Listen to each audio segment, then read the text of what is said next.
नमस्ते, जय हिंद। कैसे हैं आप? स्वागत है आपका एनएजुकेटेड में आज के वीडियो में। आज का video exam point of view से बहुत खास होने वाला है। आप सब जानते हैं कि टोक्यो ओलंपिक्स 2020 अभी पीछे जैसे अकम्प्लिश्ड हुआ है, पूरा हुआ है, जिसमें भारत ने काफ़ी अच्छा प्रदर्शन किया है। तो आज हम टोक्यो ओलंपिक्स को एग्ज़ाम पॉइंट ऑफ व्यू से स्टडी करेंगे। पहले हम शुरुआत करेंगे ओलंपिक्स क्या होते हैं, ओलंपिक्स की शुरुआत कैसी है, मतलब हिस्टोरिकल पार्ट देखेंगे। उसके बाद हम देखेंगे इंडिया के पर्सपेक्टिव से कि आज़ादी से पहले भारत का ओलंपिक्स के प्रति क्या स्टैंड था, क्या पार्टिसिपेशन था। उसके बाद हम देखेंगे आज़ादी के बाद, और उसके बाद हम कुछ बड़े ही रोचक फैक्ट्स देखेंगे इस बार जो ओलंपिक्स हुआ और भारत की जो परफॉर्मेंस हुई है। तो चलिए जल्दी से शुरू करते हैं। मेरा नाम है मनिंदर बग्गा और मैं एनआईटी हमीरपुर से मटेरियल साइंसेज में एमटेक हूँ। अगर आपकी कोई भी एग्ज़ाम रिलेटेड क्वेरीज़ हैं, डाउट्स हैं, कोई हेल्प चाहते हैं तो आप मुझे ईमेल कर सकते हैं। ये मेरा व्हाट्सएप नंबर नीचे गिवन है। चलिए बिना समय गवाए आगे की कार्रवाई शुरू करते हैं। देखिए, ओलंपिक्स की हिस्ट्री जानना बहुत ज़रूरी है। इससे पहले कि हम हमेशा जब भी ओलंपिक्स की बात करें तो हिस्टोरिकली ओलंपिक्स कब शुरू हुआ, कैसे शुरू हुआ, कहाँ शुरू हुआ, ये हमारे लिए जानना बहुत ही आवश्यक हो जाता है। तो शुरुआत करते हैं कि आज जो हम ओलंपिक्स गेम्स देखते हैं इनकी शुरुआत एथेंस ग्रीस में हुई थी 1896 में। और पहली बार जो विंटर एडिशन हुआ था ओलंपिक्स का वो फ्रांस में हुआ था 1924 में। आगे मैं आपको बताऊंगा कि ये विंटर ओलंपिक्स और समर ओलंपिक्स क्या होते हैं और ये कितने समय अंतराल के बाद आते हैं। जो आप फोटोग्राफ देख रहे हैं ये 1896 का एथेंस का पहला जो ओलंपिक था उस समय का है। 1994 से ओलंपिक्स गेम को समर और विंटर के एडिशन में डिवाइड कर दिया गया। वैसे तो ओलंपिक्स गेम हम पढ़ते हैं तो यही पढ़ते हैं कि 4 साल बाद आते हैं, जिनको ओलंपियाड बोलते हैं, लेकिन समर और विंटर में डिवाइड करने के बाद ओलंपिक्स हर 2-2 साल बाद आते हैं। तो ये बड़ी रोचक बात है, आपको पता होनी चाहिए। ये जो गेम्स हैं जो 4 साल बाद होते हैं इस पीरियड को बोलते हैं ओलंपियाड। ये एक टर्म भी आपके लिए बिल्कुल नहीं होगी। तो ये तो होगा थोड़ा सा हिस्टोरिकल पर्सपेक्टिव। हिस्टोरिकल पर्सपेक्टिव अगर इंडिया की बात करें तो हम देखेंगे कि सन 1900 में जो पेरिस में ओलंपिक्स हुए थे, उस समय तो भारत अंग्रेज़ों के अधीन था। उस समय भारत की ओर से एक सिंगल रिप्रेजेंटेटिव यानी कि एक ही व्यक्ति ने वहाँ पे पार्टिसिपेट किया था, लेकिन मेडल कोई नहीं जीता था। ये वाला जो टोक्यो ओलंपिक्स हुआ है अभी, टोक्यो जापान 2020, जिनको टोक्यो समर ओलंपिक्स भी कहते हैं, ये भारत के पॉइंट ऑफ व्यू से एक और दृष्टिकोण से बहुत ही खास है। वो कारण ये है कि भारत ने 1920 में प्रॉपर ढंग से, जिसको कहते हैं ना पहला ऑफिशियल जो उसका कंटिजेंट था, मींस ओलंपिक्स में पहला जो ऑफिशियल पार्टिसिपेशन था भारत की तरफ से 1920 में हुआ था। और 2020 में उस वक्त के आज 100 वर्ष पूरे हो रहे हैं। तो भारत के लिए ये एक डबल खुशी का मौका है और ऐतिहासिक मौका है। उस समय 1920 में जो ओलंपिक गेम हुए थे वो हुए थे वैंटपर गेम्स बेल्जियम में। ठीक है जी। अब इंडिया के पर्सपेक्टिव से बात करते हैं कि प्री इंडिपेंडेंस ओलंपिक्स में क्या स्टैंड रहा है।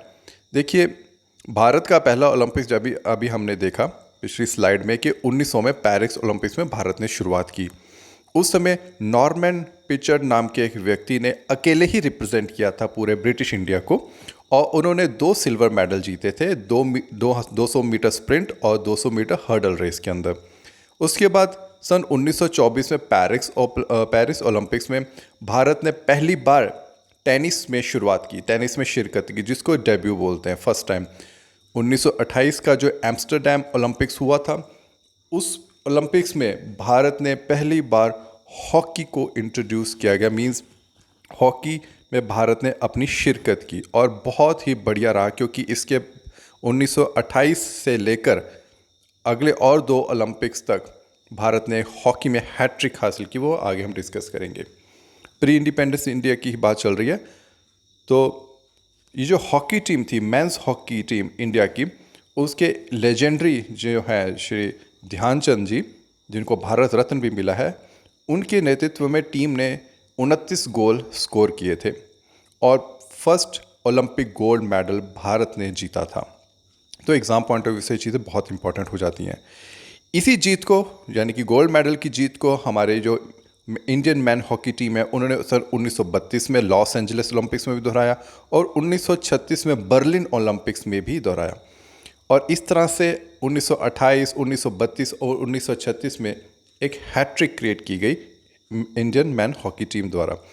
एक बड़ी रोचक बात मुझे ये बर्लिन का नाम पढ़कर आई है। मैंने एक पुस्तक में या पता नहीं किसी आर्टिकल में ये बात पढ़ी है, जब ध्यानचंद जी वहाँ पर 1936 के बर्लिन ओलंपिक्स में जब हॉकी की टीम हमारी जीती थी, तो हिटलर वहाँ के हेड थे जर्मनी के।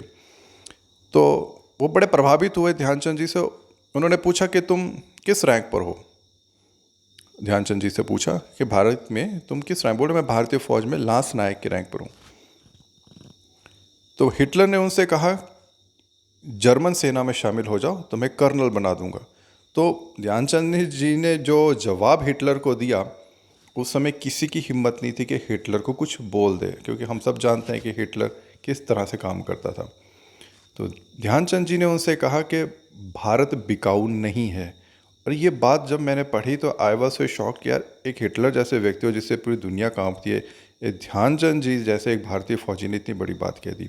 खैरहाल आगे चलते हैं। अब बात करते हैं पोस्ट इंडिपेंडेंस की, भारत को आज़ादी के बाद की।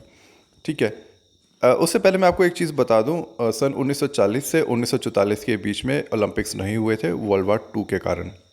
1948 में अब भारत को आज़ादी मिल चुकी है अंग्रेज़ों से। लंदन ओलंपिक्स हुए जिसमें भारत ने आज़ादी के बाद पहला समर गेम्स ओलंपिक्स के वो खेले थे एज अ इंडिपेंडेंट नेशन। उसके बाद भारत ने सबसे बड़ा अपना कंटिजेंट 86 एथलीट्स का भेजा था, जिन्होंने अलग अलग तरह के 9 खेलों में भाग लिया था। ये सन 1948 के ओलंपिक्स की बात कर रहा हूँ। इसके बाद 1952 में हेलसिंकी ओलंपिक्स हुआ, जो कि फिनलैंड की राजधानी है। इसमें भी एक नीलिमा घोष करके महिला है, जो भारत की पहली महिला बनी, इंडिपेंडेंट भारत की पहली महिला बनी जिन्होंने ओलंपिक्स में पार्टिसिपेट किया है। तो ये एग्जाम पॉइंट ऑफ व्यू से आपके लिए बहुत इंपॉर्टेंट हो जाता है। वे इस समय 17 वर्ष की थी केवल, और उन्होंने 100 मीटर स्प्रिंट रेस और 80 मीटर का हर्डल क्रॉस किया था। पोस्ट इंडिपेंडेंस की बात कर रहे हैं तो मिल्खा सिंह जी को हम कैसे भूल सकते हैं।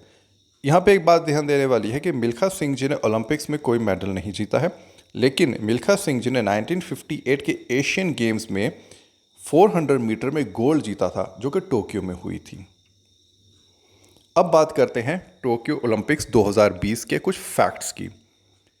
देखिए, ये जो अभी टोक्यो ओलंपिक्स 2020 हुआ है, इसे समर ओलंपिक्स भी कहते हैं, और ये टोक्यो जापान में हुआ है। इस ओलंपिक्स में 206 देशों ने भाग लिया।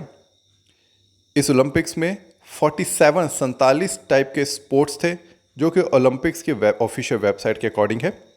11,656 एथलीट्स ने, दुनिया भर के एथलीट्स ने इसमें हिस्सा लिया। और इस बार के जो ओलंपिक्स हुए हैं, टोक्यो ओलंपिक, इनमें 5 तरह के नए खेलों का भी समावेश किया गया। तो 5 न्यू स्पोर्ट्स भी इंट्रोड्यूस किए गए, जैसे karate, skateboard, surfing, sport climbing और सॉफ्टबॉल, जिसको बेसबॉल भी कहते हैं। और ये टोक्यो ओलंपिक्स में सबसे ज़्यादा मेडल जीतने वाला देश बना यूएसए, 113 मेडल्स के साथ। देखिए, टोक्यो ओलंपिक इंडिया के फैक्ट्स, इंडिया रिलेटेड फैक्ट्स की मैं बात करूँ तो इंडिया ने इन ओलंपिक्स में 48th रैंक हासिल किया है, जिसमें इंडिया ने 1 गोल्ड, 2 सिल्वर और 4 ब्रॉन्ज मेडल हासिल किए हैं। भारत की तरफ से 126 अभी तक के रिकॉर्ड, सबसे ज़्यादा एथलीट्स इंडिया की तरफ से गए हैं 126, जिन्होंने 18 अलग अलग तरह के स्पोर्ट्स में हिस्सा लिया। अब बात कर लेते हैं हमारे देश के उन प्राइड्स की, उन गौरवशाली व्यक्तियों की जिन्होंने देश का मान बढ़ाया। पहले हैं नीरज चोपड़ा। जैवलिन में इन्होंने 87.58 मीटर का थ्रो किया, गोल्ड हासिल किया। ये हरियाणा से है और ये एकमात्र इंडिपेंडेंट इंडियन है जिन्होंने पहले, मतलब कि एथलीट्स के अंदर पहला मेडल हासिल किया है। दूसरा प्राइड ऑफ नेशन है मीराबाई चानू। वेट लिफ्टिंग से हैं, 49 kg कैटेगरी में सिल्वर मिला है। ये मणिपुर से हैं। First to get a medal in Tokyo Olympics for India. Bharat के लिए टोक्यो ओलंपिक्स में जो पहला मेडल आया था वो मीराबाई चानू की तरफ से आया था। भारत के अगले प्राइड हैं Ravi Kumar Dahiya. Wrestling free style 57 kg weight में इनको सिल्वर मिला है और ये हरियाणा से हैं। Pride of nation PV Sindhu badminton खेलती हैं, विमेन सिंगल में इन्होंने ब्रॉन्ज जीता, ये हैदराबाद से हैं। Pride of nation Lovlina Borgohain, ये बॉक्सर है, ये वाल्टर वेट बॉक्सिंग में है और इन्होंने ब्रॉन्ज जीता है, ये असम से हैं। इसके बाद हमारे प्राइड ऑफ नेशन है Bajrang Punia, wrestling free style 65 kg में इन्होंने ब्रॉन्ज जीता, ये भी हरियाणा से है। और इसके बाद प्राइड ऑफ नेशन में आते हैं मेंस हॉकी टीम, जिन्होंने ब्रॉन्ज जीता है इस ओलंपिक्स में जर्मनी को हराकर। मैं आशा करता हूं कि ये वीडियो आपको अच्छा लगा होगा, काफ़ी इन्फॉर्मेटिव होगा। ये वीडियो आपको एग्ज़ाम में हेल्प करेगा, तो आप काइंडली इसके नोट्स बना लीजिएगा। मैं और भी इसी तरह के इन्फॉर्मेटिव वीडियो जो आपकी हेल्प करेंगे एग्ज़ाम में लेकर आऊँगा। अगर आपके कोई सुझाव है तो आप मुझे कमेंट कर सकते हैं, मेल कर सकते हैं, व्हाट्सअप भी कर सकते हैं।